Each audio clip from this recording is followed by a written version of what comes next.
नमस्कार, मी पंजाब हवामान अभ्यासक मुक्काम पोस्ट कुगळी दामगाव तालुका शिलो जिल्हा परभणी। आज आहे 5 जून 2024 आणि विशेष म्हणजे आज पर्यावरण दिन आहे, जागतिक पर्यावरण दिन आहे। म्हणून सर्वांना पर्यावरण दिनाच्या शुभेच्छा आणि सर्वांना म्हणतो की आता भविष्यामध्ये आपल्या वाढदिवसाला तर परत आजपासून सर्व शेतकऱ्यांसाठी अंदाज देत आहे। आज आहे 5 जून 2024 म्हणजे सर्व शेतकऱ्याला सांगू इच्छितो की 5, 6, 7, 8 पर्यंत राज्यामध्ये दररोज भाग बदलत पाऊस पडणार आहे। पेरण्यायोग्य पाऊस पडणार आहे, काही ठिकाणी कमी पडेल, काही ठिकाणी जास्त पडेल आणि ज्यांच्या ठिकाणी समजा एकीत ओलेली तर त्यांनी पेरणी करायला हरकत नाही, म्हणून हा अंदाज लक्षात घ्यायचा। पण परत एक सर्व शेतकऱ्यांसाठी आणि एक अंदाज देत आहे। तुम्हाला एक सांगू इच्छितो की राज्यामध्ये 9 जून 10, 11, 12, 13च्या दरम्यान मुंबई, पुणे, नाशिक, पश्चिम महाराष्ट्र, कोकण पट्टी आणि उत्तर महाराष्ट्राकडे म्हणजे वाहुनी म्हणजे मुसळधार पाऊस पडणार आहे, म्हणून हा अंदाज लक्षात घ्यायचा।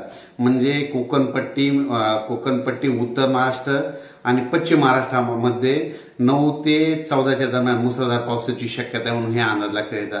पण तरी पण एकंदरीत परिस्थिती बघितली तर राज्यामध्ये आज 5 जून पासून ते जवळपास 14 जून पर्यंत राज्यात दररोज एक दिवस आज येणार, दुसऱ्या दिवशी परत नसेल, तुला तिसऱ्या दिवस एक दिवस म्हणजे दररोज भाग बदलत पाऊस पडणार आहे, म्हणून हा अंदाज लक्षात घ्यायचा। ज्या ज्या ठिकाणी पडला पेरणी ओल झाली तर पेरणी करायला हरकत नाही, म्हणून हा देखील अंदाज लक्षात घ्यायचा। राज्यात सांगायचं झालं तर काय झालं की म्हणजे दररोज काय होईल वेगवेगळ्या भागात पाऊस पडायला आहे, म्हणून हे देखील सांगू इच्छितो। राज्यात 5 जून पासून ते 8 जून पर्यंत कोणत्या कोणत्या जिल्ह्यात पाऊस पडणार आहे, पण एक दररोज भाग बदलत पडणार आहे, म्हणून हे अंदाज लक्षात घ्यायचा। सांगायचं झालं तर सातारा, सांगली, सोलापूर, कोल्हापूर, तसेच उत्तर महाराष्ट्रामध्ये नाशिक, धुळे, नंदुरबार, जळगाव, त्याच्यानंतर संभाजीनगर, जालना, बीड, परभणी, तसेच लातूर,